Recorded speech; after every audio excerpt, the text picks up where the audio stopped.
What does the EU media program mean to you? It's really a Kickstarter to produce a film. Bureaucracy for the good cause. It's a tool to share dreams. A great help for all the European creators. We really need that to get going when we are producers from a small country such as Denmark. Subsidize to European diversity. Serbia just became a member of media, so we now sent the first application, so fingers crossed. C'est un soutien important au développement de l'art et de l'industrie cinématographique européenne. Co-productions are really essential for European films. It's the first step in a positive approach of Europe towards cinema. The media program is probably a way to achieve our dream and our markets. I can't remember any films that I've done without the media program. We all love stories.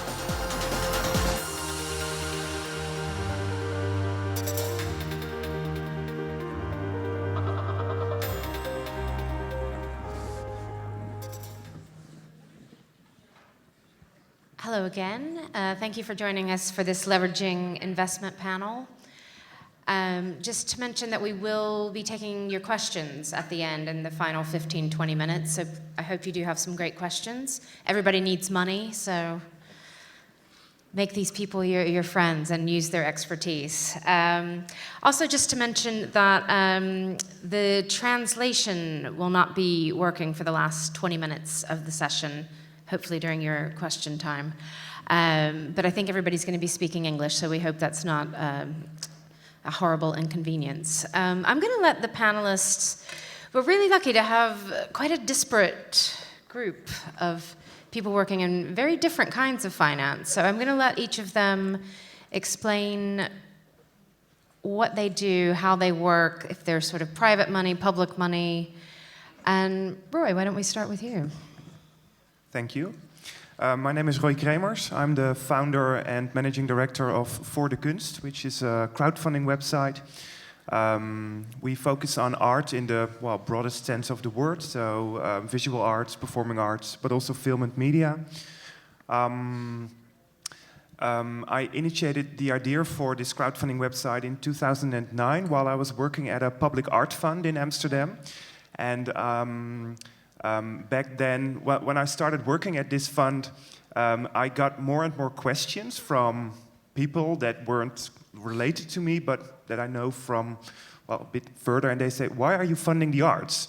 And I thought, well, why not? It should be clear that it's important to fund the arts. But I started realizing, okay, if I have to defend the arts, maybe why should I be the one? Why aren't artists more visible online or on platforms? On the other side, I found out that many artists that applied for a grant at our fund, that they needed extra money, and that people in the Netherlands were willing to give. They gave a lot to good causes, but only when they were asked directly. And back then it wasn't common for artists or especially individual artists to ask for money. So I thought, well, maybe we can combine those two things. And I thought about crowdfunding. I knew it from music, and I thought, well, if it works in music, maybe it could work for, well, other forms of art as well. So I had this idea. It became well. I got financed by the Dutch Ministry of Culture. They said, well, this is a nice initiative. Let's start it, and we could start. So in 2010 we launched our website, and so we've been up and running for 6 years now, and more than 12.5 million euros has been donated to over 2,000 art projects. Okay, and of those, how many are film or TV, audiovisual works? Of the 2,000, there are 400 film projects, film, TV, media, yeah. Okay. Both small scale from 1,000 euros to 150,000 euros, which is also still small scale for film, but for us it's big. And the people who are doing the donations, those are all just individuals from the public? Mainly, no institutional... Yeah. No. We do work together with a few art funds as well, and we have this match funding construction where they say, okay, we'll give 25% of the target amount if the crowd gives the other 75%. So that works quite well. Well, for us, actually, we started as a crowdfunding website. Right now, we're moving towards a more crowd engagement website, because I think it's still really important that artists and arts organizations are aware of the importance of audiences that support them. Okay. And does the Dutch Ministry of Culture still give you some sort of logistical backing for the platform itself? No, we're right now we just run our own business. So, okay. Yeah. Thank you. You're welcome. Peter, can you tell us where you're sitting? Yes, my name is Peter Dinges, and I'm the CEO of the German Federal Film Board, which is a classical funding institution just like the CNC in France, and we are seated in Berlin. And yeah, what we take care for is cinema only, and cinema in Germany. And yes, that's one task. The other one is, since 2 years, I have the honor to represent the European Film Agency directors. These are my colleagues in 28 member states, plus 3, making 31. And altogether, we invest in film, in the audiovisual industry, in cinema, and this is around an amount of 3 billion euros a year. And going back to the Federal Film Board in Germany, can you tell us a little bit about how much you have to invest annually, and some notable films, perhaps? Yes, I mean, the German situation is like a small picture of Europe, because we are a federal state, and we are 16 Länder, and these Länder are independent, and they have the cultural responsibility. So they have very strong funds, and they finance approximately 40 to 50% of the whole system. So meaning they are our partners, and together we finance cinema and audiovisual in Germany, which is making around 310 million euros support. And while we cooperate, we speak the same language, at least we try, and well, I think this is a little bit also symbolic for Europe, because we have different systems, different approaches, different rules, but however we manage it to produce and finance quite good German films. Okay, thank you. Roger.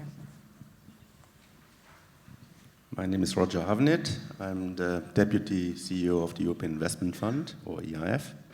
The EIF is an institution. It has public shareholders, the EU in this, the European Investment Bank, and 30 private shareholders, banks. And our mission is policy-driven. It's to provide finance to SMEs, small, medium-sized companies, in all areas. And we do this not to compete with banks, but to fill what we call market gaps, so areas where banks would not go because the risk is too high. We do this with debt finance and with equity finance. And we do this on a big scale. So this year, commitments close to 10 billion just for SMEs, out of which 4 billion in the form of equity, so highest risk. The reason why I'm here is that we are aware there are market failures when it comes to financing of the creative and cultural sector, of which audiovisual and films are certainly part. And we have worked closely together with our shareholders, particularly European Commission, in order to set up a dedicated program, first in the area of guarantees, which is operational. So we are not just talking about ideas, but about an actual program, which provides guarantees through intermediaries of all sorts, can be banks, guarantors, niche operators, with a view to allowing them to take more risk and to give more loans to small companies in your area, in the film industry. And this is quite attracting attention. We have already a number of applications, and you'll be signing some before the year end, and a strong pipeline. So first, I would like you to be aware, Secondly, because the program is open. And secondly, we also provide technical assistance through this program in order to make the banks a bit more aware of the business in your sector, help them with the credit assessment, and also take into account some of the specificities so that they are less reluctant and risk averse when it comes to the finance. Okay, thank you. Danielle. Yes, my name is Danielle Kadeyan. I work in Paris and run a number of private funds that under the auspices of the name Sofica, we are also developing other funds which will be launched next year, which will be equity fund more on an institutional basis. But here, talking about the Sofica, representing about 63 million a year, invested in both directly in film and television, on two sides. One, which is to finance development, in particular development of scripts, pilots, to complement what the producer or sometimes the TV channel for audiovisual work may put through. And then on the other side, it's the financing of production with commitments before the first day of shooting. Roughly for the sector, it's about 15 to 20% in development, and the balance being in terms of production. It's a system which has been in place for 30 years under the supervision of three bodies, one which is the CNC. We can only invest on œuvres agréées by the CNC, that is both French and European co-production, both on television and film, the majority being in film. And the second thing is, the second authority is the Ministry of Finance, and then the watchdog, which is the IMF. It's very I would say it's a system that works really well because it directs the investment either in first or second films from first or second directors. Also films which are less than 8 million. It's between 90 and 100% independent movies in the sense that these are non-studios. And the result of the films which have been financed by the Sofica is that a number of films would not have existed, particularly in some of the low-budget movies, where it represents between the investment of the Sofica represents between 30 and 50% of the private funding, i.e., non-broadcaster. Pre-sales, etc. So alongside from the distributors.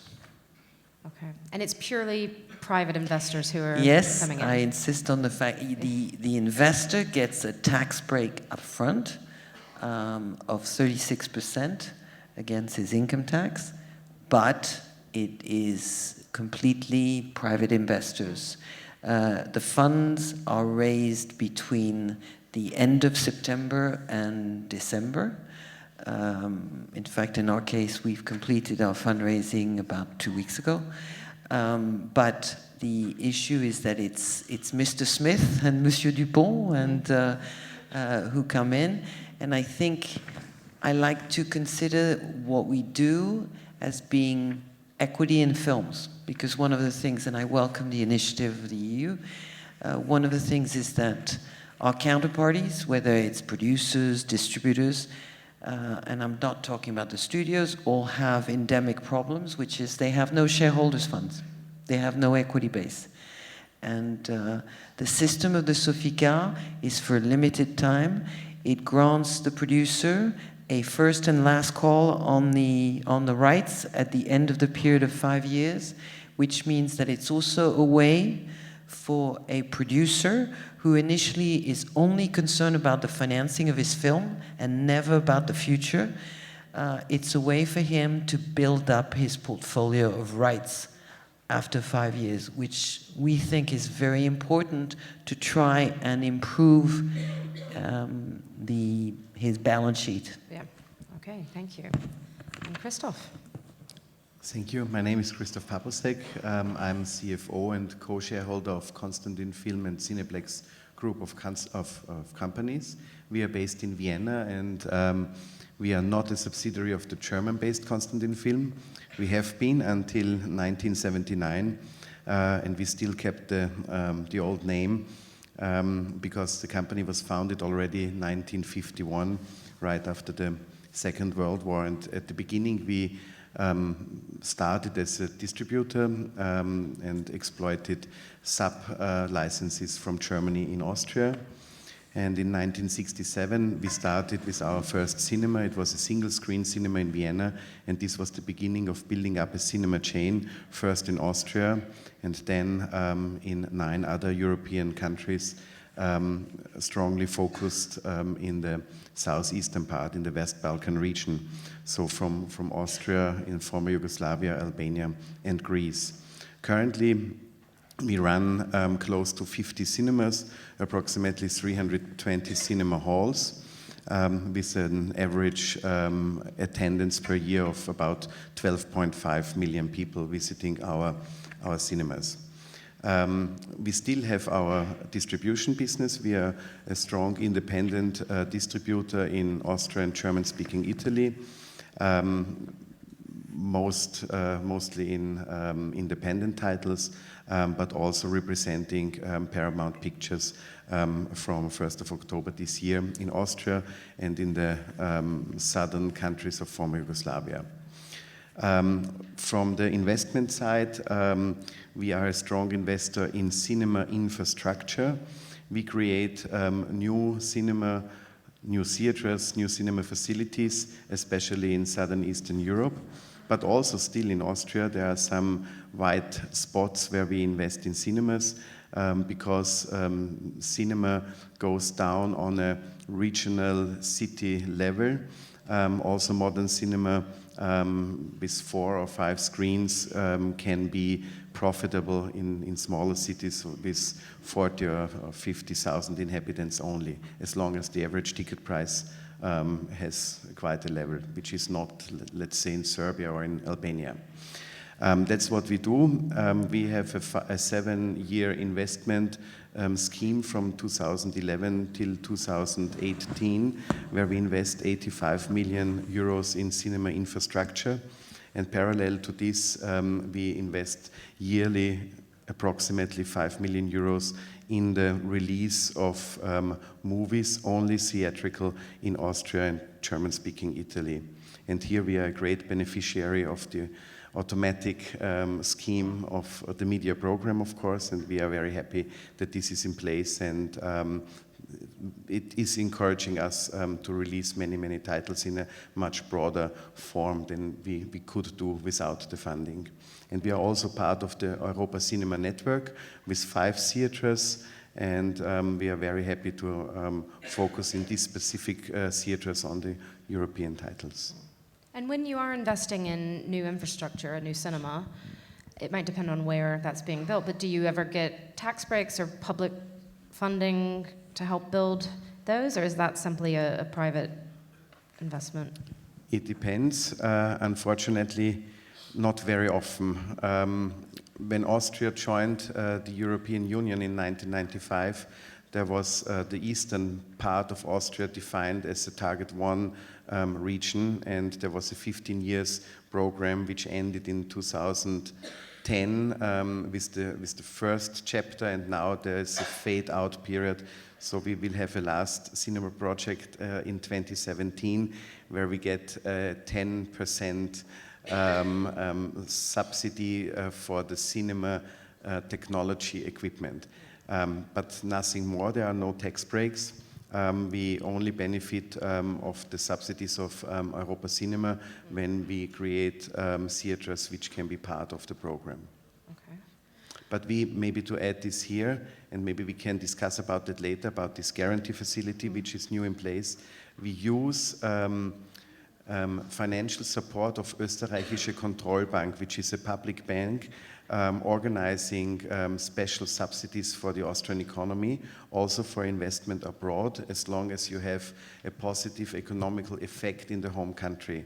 So we use guarantees from Österreichische Kontrollbank, which are issued in favor of our banks, which finance the projects abroad.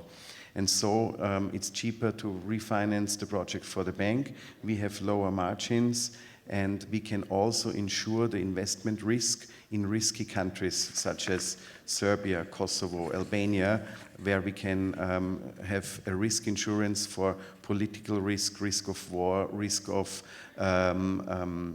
blocking transfers, not only about dividends, but license payments back to the shareholder side. This can be insured also with this portfolio of instruments of Österreichische Kontrollbank, and we are a great beneficiary of this scheme, but could be also be implemented on a European creative level.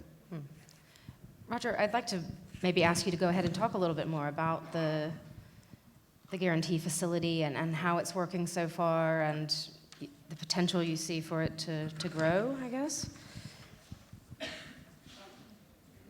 So it's a facility which is building on some experience we have built up in the past with pilots, and where with relatively little money, which was not at that time managed by us, but we were involved, it was possible to test whether a guarantee would work, and the principles were explained. I mean, you share the risk with the banks, so you have private or public counterparts, typically private ones.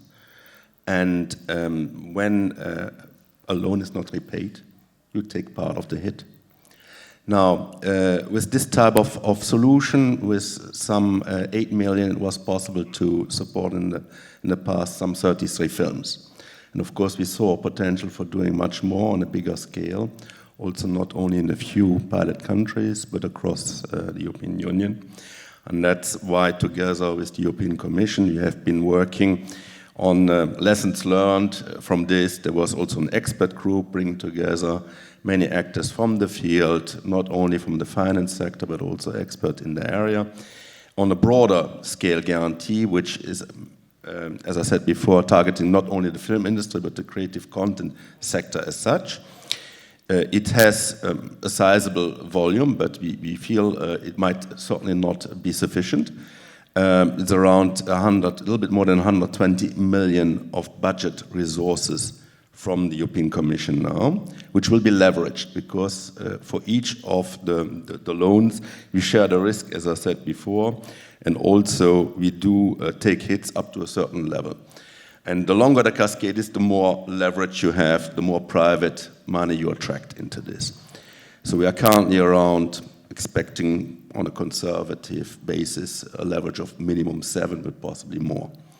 Which means that with 120 million you could leverage close to 1 billion. So between 800 and 1 billion, depending on the riskiness of the profiles. We are not giving the money directly to the SME, so no SME will come to us. We are working with banks, many, many banks, and they have this then as part of their product range and offer it, and you can go to the bank which is closest to you, provided it's accredited under the scheme, and ask for a loan. And the loan comes with better terms. That is basically what we want, not to help so much the bank, but to help the SMEs to access the loan. At lower interest rate, less collateral requirements. The big issue indeed is that we are here in a market where you have a lot of intellectual property, royalties and so. And banks, if they look at it, it's not the same as having real estate, something they can really assess. We are looking at creativity. Not so easy for a bank, there are some exceptions, but to assess, and therefore they are probably a bit more reluctant. And with this guarantee, we give them comfort. So looking at where we stand, the program was launched on the 1st of July, 30th of June we signed. 15 days after that, we published the call because we need to make it widely available in the whole of Europe. And 15 days after that, we had already 3 applications, which have gone through the whole due diligence and all this, which have been approved, and we are now about to sign. But we have a pipeline of 10 further applications, which means that we will already be running out of money pretty soon because EU budget comes year by year. And what we are now looking at together with our colleagues in the European Commission is how we can use European Fund for Strategic Investments. You may have heard about the investment plan for Europe, Juncker plan, in order to have all the money which you would have spent over 7 years basically in a period of 2 years, so that we can do more and we don't disrupt the flow. In parallel, we are working also with other Commission services on a potential equity instrument. It's an area we know very well, but let's face it, I mean, I think the key requirements were absolutely correctly mentioned. If you want to attract private investors, you need to have a privately managed company on commercial terms so that private investors put their money and they see a return. The fact that it's for a good purpose is certainly a key driver for us, but not necessarily the most important for the private investors. So there needs to be both, the political area, the policy, and the return. And what we see, if you give money simply to funds, they may do some in the creative cultural sector, but not necessarily dedicated. So you need to create really some incentive for them to go to this area so that you have dedicated funds. And that's what we are working on. So what kind of incentive would that be? Well, the first is in private equity, particularly early stage, which we call venture capital, there's a shortage of money, let's face it. I mean, there's fundraising goes on for years sometimes. And of course, there are, if you go to very, very well-performing companies with a long track record, you will find plenty of money for the later stage. But in the early stage, first, it's not there. So first, you need to put more money on the table. Secondly, it's important when you put the money on the table. You need to have a catalytic effect. You need to show confidence in the fund manager by putting the money first, because many investors will just wait and see whether the fund managers to have a first closing with enough money. And certainly the signal effect, it makes a difference if you have some private high net individuals who put money, it's welcome, but if you have the EFF coming, who is basically in 60% of all the private equity deals, and they say, you are a serious guy, and we have gone through in the due diligence. So all the processes, and we believe in you, we put 20 million or 25 or 30 million into you. There are many investors who come. So, okay. Danielle, please. Yes, I think that there's a major change that could happen. I mean, I truly believe that intellectual property is something at the time when you have, I mean, things may change if interest rates go high and everything else. But today, if you're talking whether it's retail or institutional, if you want a zero risk policy, your money, it's going to cost you money, right? That's the reality. You put your money in the bank, you're at -1, and I'm not even talking about the cost involved. So today, intellectual property is representing an element of diversification of assets.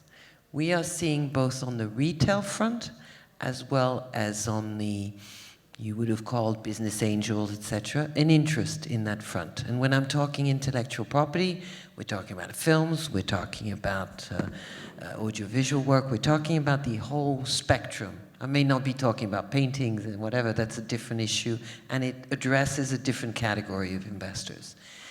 The challenge is to bring a institutional thinking.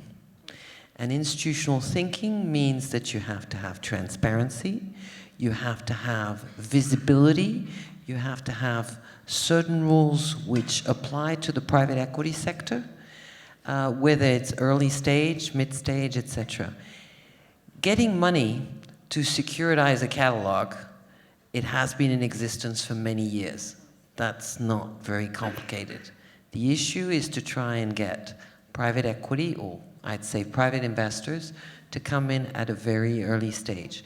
Now, if we could find a link up, that would help. But I also think that the challenge is in terms of understanding the different platforms, when you talk monetizing those rights, if we take, for instance, in the video on demand, I mean, we had on the previous panel the issue about European platforms, not, etc. And Rodolphe Buey yesterday mentioned that among the 20 platforms, the largest platform, there's not one single European player. Now, if you're a European content producer, for the moment, you're more concerned as a producer of, as I said before, to finance your film. You don't care about what happens next. The investors have to care about what happens next, because it's that monetization of those rights which is going to have an impact on how do you get out and how do you translate that into a value of the underlying asset. And so if effectively we see that those rights, those residual rights, which after initial runs linked up to the financing of the production, turns into, I mean, some will turn into something valuable and others don't. And that's where the expertise of the fund manager comes into play, right? And it's not bricks and mortars and it's not exhibition, etc., but there's still a value. And it's the role of the fund manager to actually, and that's what it gets paid for, is to try and identify those pockets of potential assets and value. I think it's really interesting to hear that you think investors need to have IP investment as part of portfolio. Do you think the general investment community understands that yet? Because film is traditionally seen as a very risky investment. Well, actually, I had this discussion with some banks. The issue, there's two things. There's value and there's volatility. I actually think that the film and audiovisual don't have that much volatility. They have a spread. They have an issue in terms of those that do very well and those that do very poorly, etc. But there's not volatility. And that is, I think, something which is interesting, which is marketable to an investor. And Christof, with the sort of bricks and mortar side, are investors keen to get involved in cinema infrastructure right now? Here you have to clearly differentiate between the real hardware, the real bricks and mortars. This is very often a shopping mall or whatever. And the cinema investment I was talking about before is really the investment in the fit out, in the technology, in creating a place where people love to go. We need and we use the synergies of a shopping mall, of a high frequented place where there is traffic infrastructure, parking spaces, connection to public transportation, and so on. That's very important to have that. And if this works, then people love to go there. And if people used to go there to buy their clothes, they're in the hypermarkets, their food, and so on, then they are familiar with the place and then they come. But that's not our investment. That's a different story. And in emerging markets, we have other European institutions which help to invest there, like EBRD funds and EIB and so on. They are very often triggering investment for new infrastructure. And what we are somewhere in between. We create these places, but unfortunately it's more expensive to fit out a cinema than a fashion store. And we need long-term lease agreements. This is also attractive for a real estate investor. But for this investment, there's not very often the understanding how complicated it is to implement it there and to maintain it and to keep it attractive. And we talked in the last years a lot about digitalization, but I'm talking about new infrastructure and investment in this new infrastructure. And here, the banks are, from the very beginning, not very motivated to go in new markets with you because they see the risk. And of course, there's a risk. You never know how the entertainment and movie-going habit can be created. And if we can have more support here, to trigger the financing. As I said before, this would be helpful. There are national institutions in Austria. I don't know so much about other countries, but a European level would be really helpful.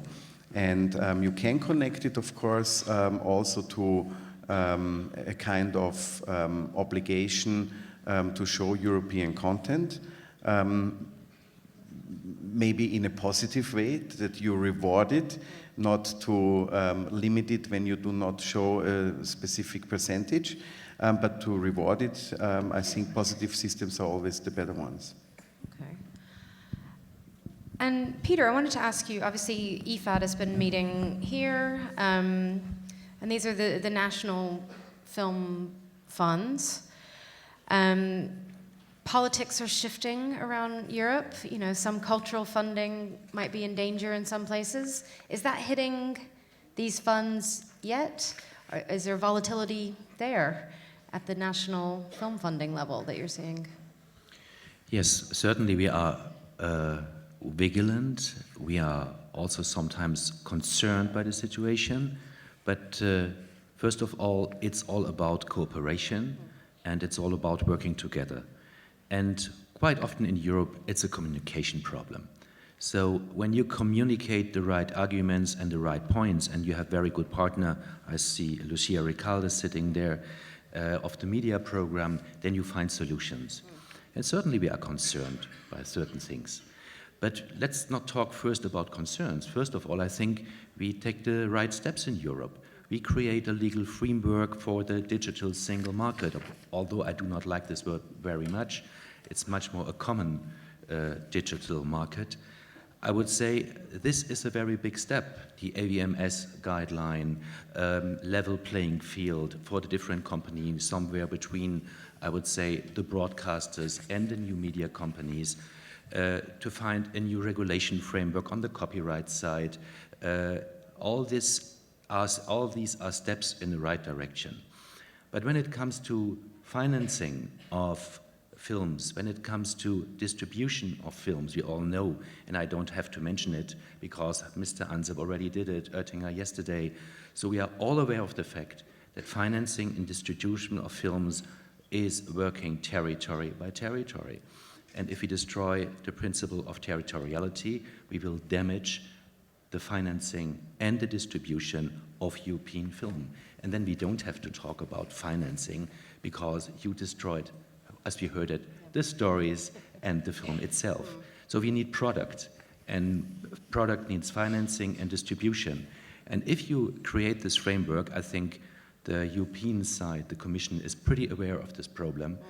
And I hope all the other commissions also, if I think of the Sky UK case and of the problems we have on the competition side, if I think of extending the country of origin principle as it is proposed right now, buy one, get 27 for free, this is maybe not the right approach, but we are not at the end with our discussions. We just began it, and we have good partners, and think we will find solutions. Okay, thank you. Can I ask more specifically about Germany and how you think public financing is working with private finance there? Are things working well together? When you look at Europe and the different funding systems reflect the different situations in different European countries. So all these funding systems are different. As different as the films that we make, as different as the culture that we have. And so I think it's rather individual what you do in a single country. So the German situation reflects it a little bit when you compare it with France, for instance. We hear about the Sofica system, and I can only say that's really a system I envy France, yes, because this is a really good approach. But also the Sofica system is constructed on an industry with a certain framework, with a running funding system, with an excellent banking system, the IFSIC, Cofi Loisir, Cofi Ciné system, which is really in its entirety made to adapt a system like Sofica. If you take out such a puzzle, a piece of the puzzle, and put it to Greece, or put it, I don't know, to Spain. It will be much harder, because it's a challenge then. And so the financial situation of the different countries are different, and the needs for finance are also different. And so what we offer them has to be adjusted to their individual needs. And I think this is a little bit the challenge that we have in Europe. And well, good luck with the European guarantee umbrella, because every umbrella has just this problem. Because it's an umbrella and it's not very individual. You have to find partner, intermediaries. And those banks that you find, they often do not have the knowledge. So if I look at the German banks, for instance, well, they take care of the traditional financing system. And the traditional financing system is take a collateral and grandma's house. And so this is the way you finance films sometimes in Germany, because even the definition of SMEs is much too high for most of the filmmakers in many European countries. A documentary film costs around 300,000 euros. So go to your bank, talk about equity and a big loan. No, he is even not an SME, it's a micro support. And then we have, crowdfunding for many documentary films. This is, a piece of the puzzle and very individual for every country. And Roy, how do you think crowdfunding fits in with private money, with public money? Is it working well that you can just slot this piece of crowdfunding into a production? Well, I think it could work much better, but in a way, what I see in crowdfunding, it's like this little world where we really see ourselves as educators. We help artists and art organizations in building relationships with their donors. And we see too often that after a project has been financed successfully, that the artists never contact their donors again. And those donors, they say, okay, that was it. And they're probably willing to support the artists again the other time. But if they're not being asked, then they won't give more. And I think that's a bigger challenge for the cultural and creative sectors, building more long-term relationships. It starts with a donation, but it could lead to equity or an investment. And then you're talking about more serious money, and it's really important that you have like a more long-term vision on where you want to go and how different methods of financing could help you with it. And on the other hand, it also crowdfunding could, for the investor, if someone gives makes a donation of 50 or 100 euros, and he or she has trust in the artist, and he's saying, okay, that was nice, I gave a donation. Maybe the next time he will think about doing an investment or making or investing in an equity fund or something. But it's really important that there's a trust between artists and the investors, and that doesn't happen automatically, but you need intermediate for that. You need to have trustworthy funds or organizations that do have a track record and that do help artists, and that's what we had a pre-discussion by email, and you mentioned the Indiegogo and the equity fund of Indiegogo. At voordekunst, it literally means for the arts, and we're really there for the artists. We really help them in getting their projects funded successfully, and 80% of the projects that launched do meet their goal. But for instance, on Indiegogo, it's only, 15 or 20%, but it's just a marketplace. And I think with equity, it will never work if you offer just a marketplace and people can, only a few very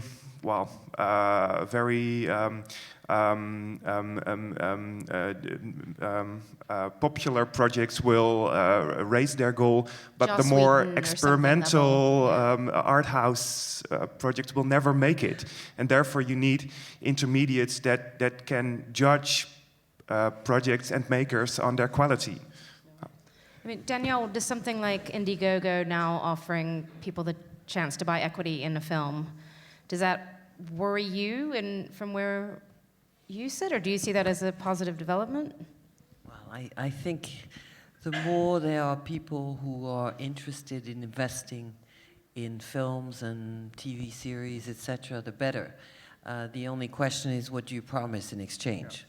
So I think that people have to be realistic. I also think that there are, you know, when you're talking about very popular film, or whether you're talking about more art house kind of movies, the only question is the relationship between what you invest, what do you get in exchange. You can make money on a film which is not a huge budget, vastly popular, but if effectively there's a careful relationship between how much money you put up, what do you get in exchange, and how do you consider the return, you know, what's your expectations? So I think that in some of the investments that we've made, some of them which have done well, others have done less well, and it's a question of having a slate of investment so that you have a diversification, because you don't hit the jackpot each time. The issue is to actually caliber your investment. I often say that every film to me is like an individual private equity investment. It has its own merit. If it was just a question of saying that we're going to use the same formula for every kind of film, that to me is the recipe for disaster. I saw in the United States years ago some hedge funds, some insurance companies always coming up and saying, we found the right formula, we are the expert, we have found the way to make money each time. And it always ends up in disaster, because there is no magic formula. But I do think it's a question of defining what your break-even point, what is the, you know, not having high expectation, and it's a partnership between the producer, the distributor, and the other equity partners. So to me, having other partners is never a bad thing. Where it becomes difficult, and I would say this as being maybe controversial, is when soft money becomes, has the approach of being more of a private equity investors. Then there is what we call confusion des genres, and that makes the whole issue a little bit more complicated. Thank you. Christof? I just wanted to add that crowdfunding can also be a kind of marketing tool in the cinema industry, in the exhibition part. We have a total number of about 450,000 people who have a loyalty card in all our group, and we are currently considering to issue a small corporate bond via a crowdfunding platform, and we will offer a standard interest rate, which is of course higher than the normal current bank loan rate, but okay. And in addition to this, we would offer some bonus points in this loyalty program, and such as free tickets, etc., etc. And I think it is a very nice tool, and you could bind people more to your services you offer, and to make them more keen to come more often, because they are then co-investors in the business. And we will see if administration and reporting requirements will kill our project or not. Because in terms of the size of our legal entity, we are a large corporate. We are not that large, but in terms of law. And so we have prospect auditing requirements, etc. And this is then quite hard, and we will see if the cost will still be related to the effect. Roger, please. Many interesting statements which were made. I would like to comment on a few of them. Many where I share actually the views, so it's not to contradict, but maybe to complement. I think also on the crowdfunding to start with, we certainly welcome this. We need to look at the whole, what we call funding escalator, so the whole chain from the beginning to the moment. Everybody talks about IPOs, but basically it starts with very small ticket size and so on. And also creating more awareness of the equity asset class and having other investors, not just the professionals who come with big ticket sizes, is useful. Of course, people need to know transparently what the risk is, and there is high risk in this area, and this needs to be properly communicated.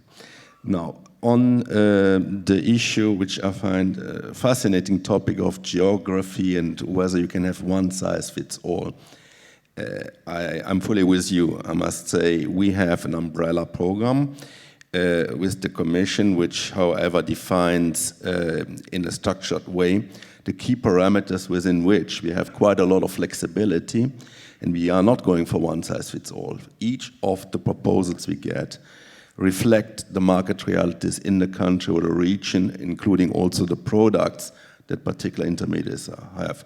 And that's part of the design process, to make a program which has the same parameters to simplify, for instance, the reporting and standardize it, and the monitoring requirements and audit, and at the same time allow for enough flexibility in the eligibility criteria so you can customize it to the environment.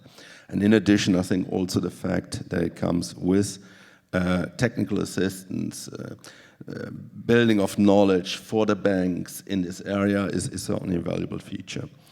Coming to the IP, I think this is, we are very close because we are coming from the same area. I can only underscore the importance of IP. What I said before was in the area of credit, traditional intermediaries do not necessarily have the expertise. Some do, but not all, in assessing creativity and IP.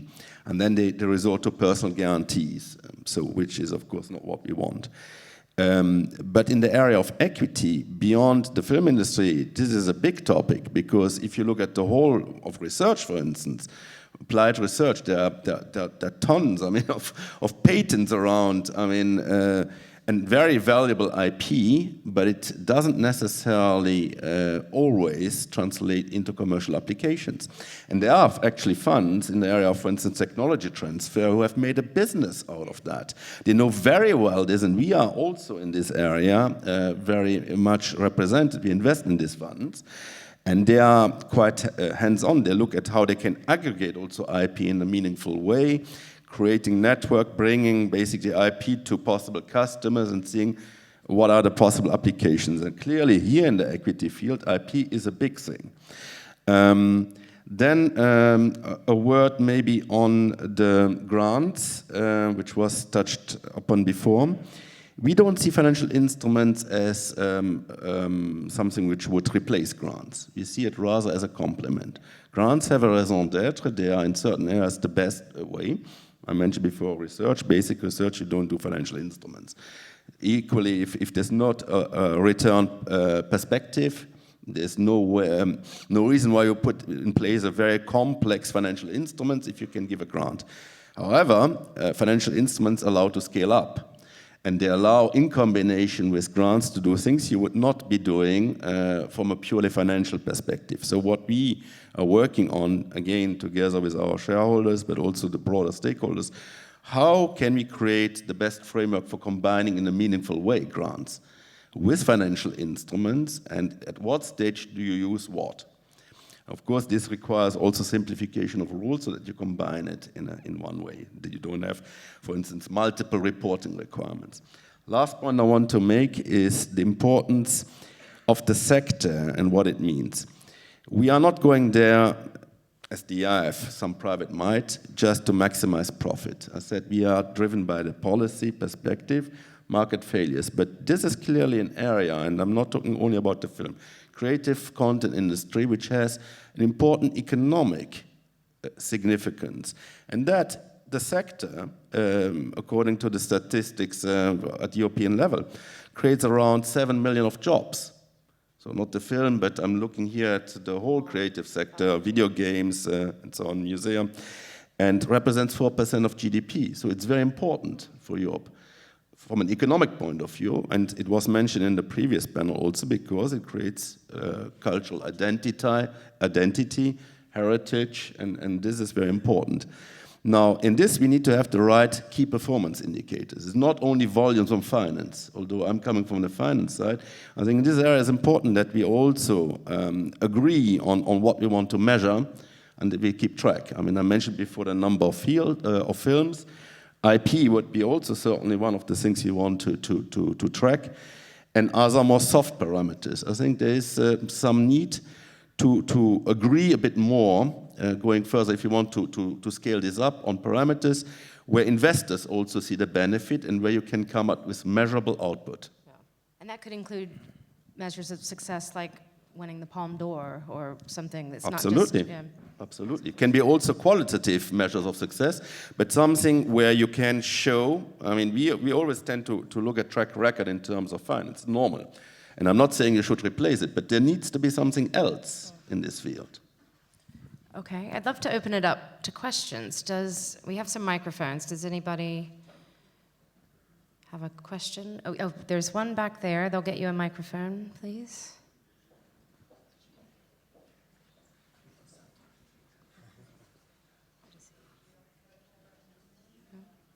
Media set. Oh, can you start over? I think the mic's not working yet. Is it on? Yes. Okay.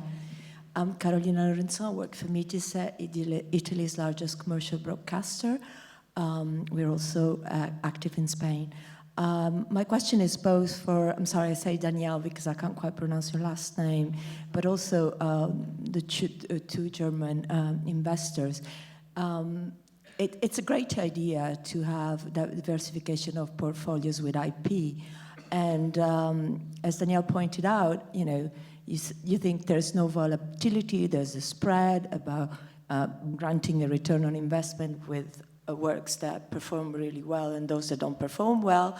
And also some other interventions have hinted at the fact that there are new technology players in the value chain that perhaps don't deliver back, don't give back as much value compared to what has been invested to make those works happen.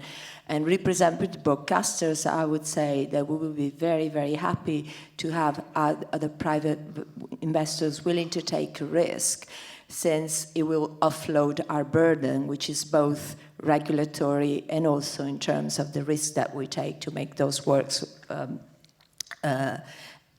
be successful, meaning that for one work that really works well, maybe we have 10 failures. So with that one film, we have to offset our failures. So my question, to make it short, is something that I haven't heard here, is after theatrical release, how can you make sure, Danielle, that you get a proper return on investment to your private investors, because that work has been protected, and here I talk about copyright protection and enforcement throughout the value chain. In other terms, is there a negative externality there affecting the return on the huge investment required to make quality works? Okay, thank you. First of all, when I talk about, there's two issues. There's the issue of volatility and there's the issue of value. When we commit to an investment on a particular project, whether that may be a TV series or whether it's a film, first of all, one of the elements of the risk which we have to take is the fact that when we commit in terms of development, we know that there is more than 7 out of 10 projects which actually don't get produced. So we take a fairly significant risk. So we have to look at a slate, we have to think in terms of, and that's also a burden that we take in terms of financial investment alongside the broadcaster, just talking about TV as opposed to film. On the film side, the investment that we commit is up front, and it already rules a certain amount of percentage that we may take in terms of income, whether that's going to be after the recuperation of P&A by the distributor, a big portion of his minimum guarantee, etc. But it talks about video, it talks about, which is unfortunately reducing, it talks about VOD, it talks about television reruns and export. And one of the things we see, and that's why I talk about transparency, is that it's our relationship with the distributors to make sure that we see that money coming back and that we see the films which are actually really marketed internationally.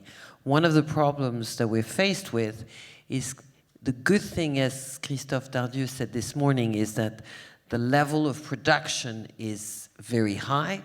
And that means a lot of films, but it means also a lot of films competing for the same space. There's still only 52 weeks in the year, and there's only so much time that people are going to spend going to the movies, watching television, etc. So it's really important that when we invest in a project, that we actually consider how these projects or these IPs are going to be marketed. But it's also important that we look at the broadcasting partners in some cases, which is already there on the home domestic market, on how they view this. Of course, there's these obligations that they may have in terms of investment, but how they're going to promote it and how it could give a chance for the film to have a life beyond theatrical. Theatrical is the key, but we have seen situations where the performance in theatrical, for a number of reasons, competition in terms of the day of the release, etc., was not so great, but that the film could have a real good career in terms of VOD, in terms of television, and therefore in terms of its residual. So these are the issues. We are more than willing to take a risk alongside the broadcasters, but it's really a risk alongside the distributors who've got the mandates and the producers initially that we do. Okay, we've got one more question down here in the front, it's row 4, I think.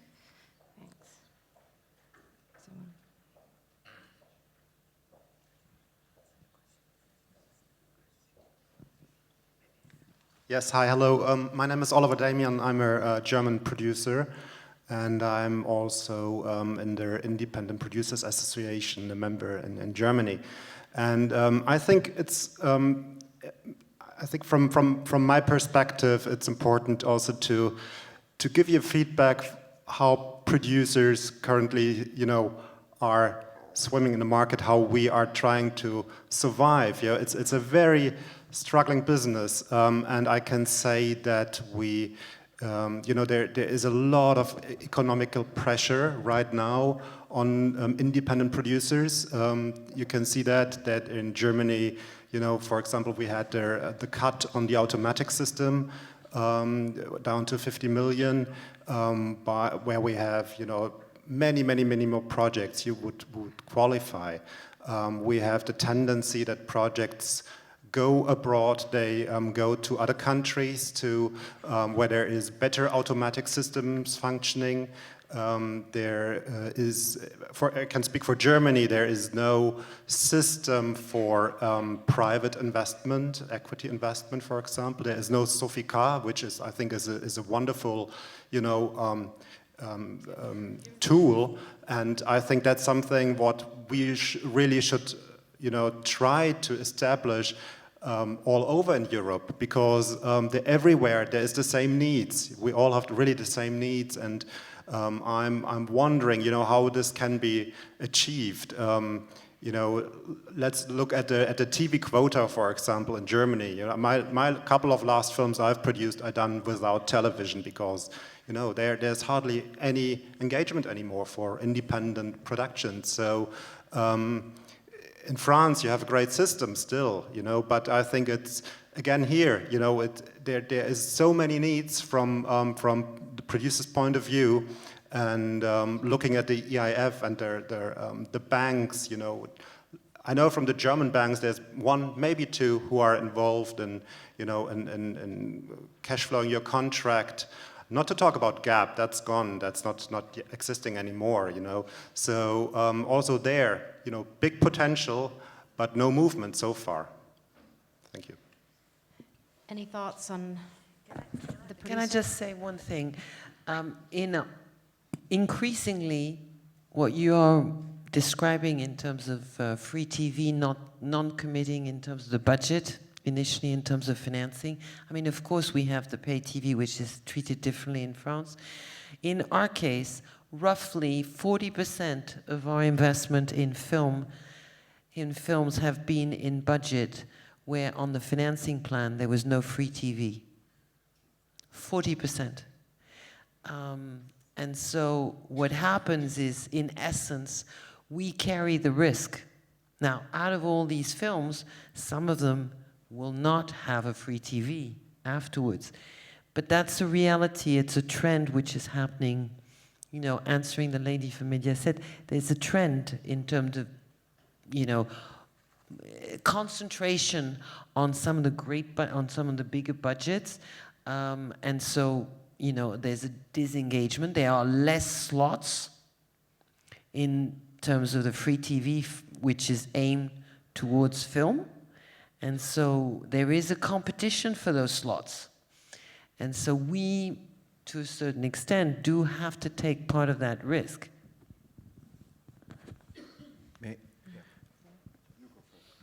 So just one comment. I take this as an example in order not to stay too German and too national for the situation of all the producers in Europe. And I think the financing in Europe became certainly more difficult. We know it exactly. There has been a financial crisis in 2008, and it's not, I would say it's not over yet. And I've never seen banks withdrawing that fast from an industry as the banks after the financial crisis.